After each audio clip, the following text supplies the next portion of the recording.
4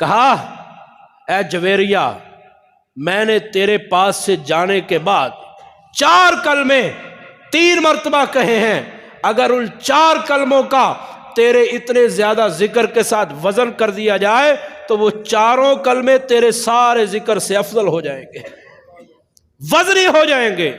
وہ کون سے کلمات ہیں؟ سبحان اللہ و بحمدی عدد خلقی و رضا نفسی و زینت عرشی و مداد کلماتی۔ فرمایا 3 مرتبہ فجر کے بعد میں نے یہ 4 کلمے کہے ہیں، ان 4 کلموں کا وزن تیرے سارے اذکار کے ساتھ کر دیا جائے تو یہ 4 کلمے وزنی ہو جائیں گے۔ ذکر اذکار میں زندگی گزارے نا۔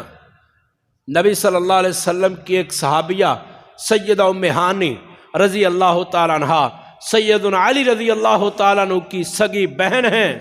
سیدہ ام ہانی نبی صلی اللہ علیہ وسلم کی کزن ہے۔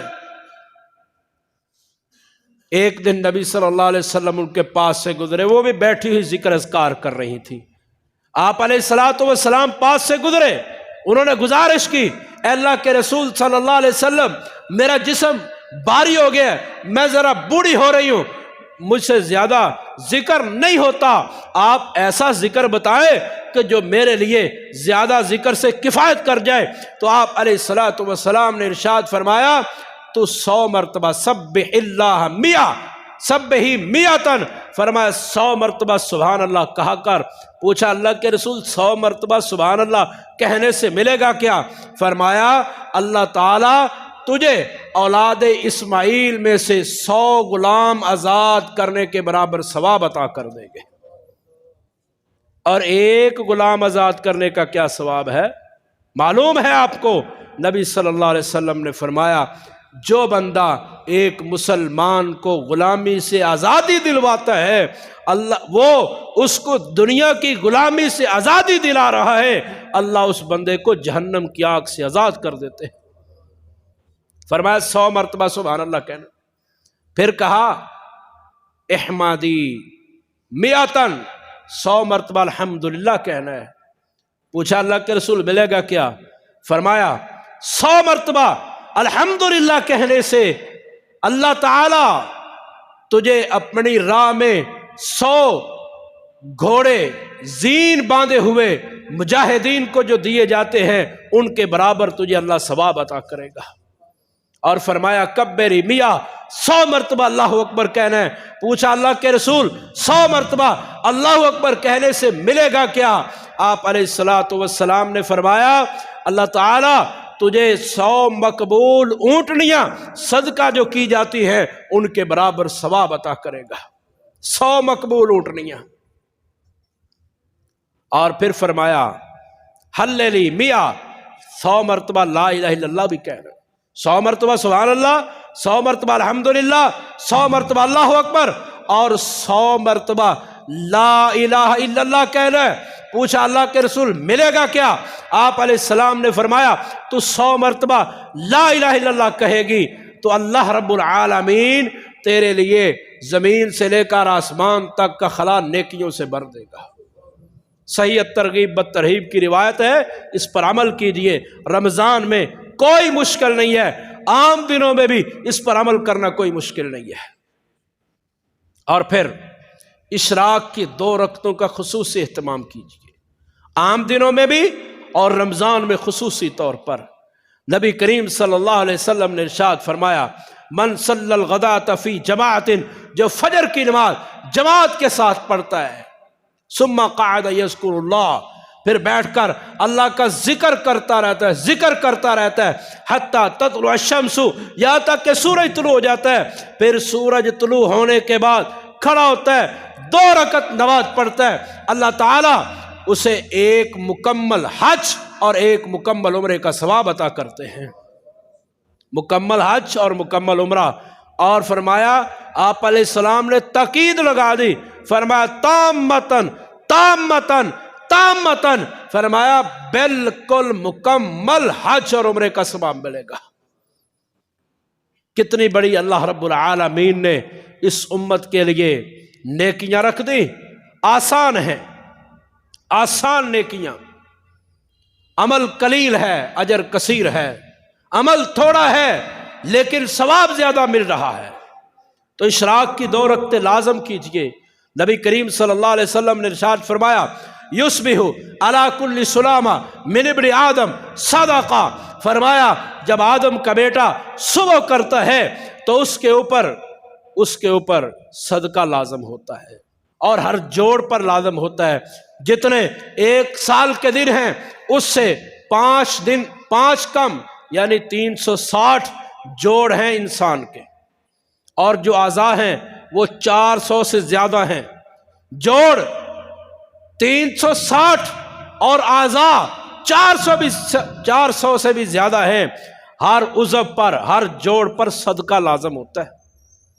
صحابہ کرام نے کہا اللہ کے رسول یہ 360 صدقے کون ادا کرے ایک دن میں؟ آپ نے فرمایا تسبیح کا صدقہ، سبحان اللہ کہنا صدقہ، الحمدللہ کہنا صدقہ، اللہ اکبر کہنا صدقہ، راستے سے تکلیف دہ چیز کو ہٹانا صدقہ، کسی بھولے بھٹکے کو رستہ دکھانا یہ بھی صدقہ، اور کسی پر اس کی سواری پر سامان رکھنے میں مدد کرنا یہ بھی صدقہ۔ صحابہ کرام بولے کہا اللہ کے رسول کتنے صدقات ادا کرے گن گن کر؟ آپ علیہ الصلوۃ والسلام نے ارشاد فرمایا تم چاشت کی اشراق کی 2 رکعتیں پڑھ لیا کرو، یہ تمام صدقات سے کفایت کر جائے گی۔ اور یاد رکھیے یہ 2 رکعتیں اشراق کی یہ صرف رکعتیں نہیں ہیں، یہ انسان کی زندگی میں بہت بڑی فتح ہوتی ہے۔ یہ جو انسان ان کو پڑھنا شروع کر دیتا ہے وہ ہر میدان میں کامیاب ہے، ہر میدان میں اس کو فتح ہی فتح ہے۔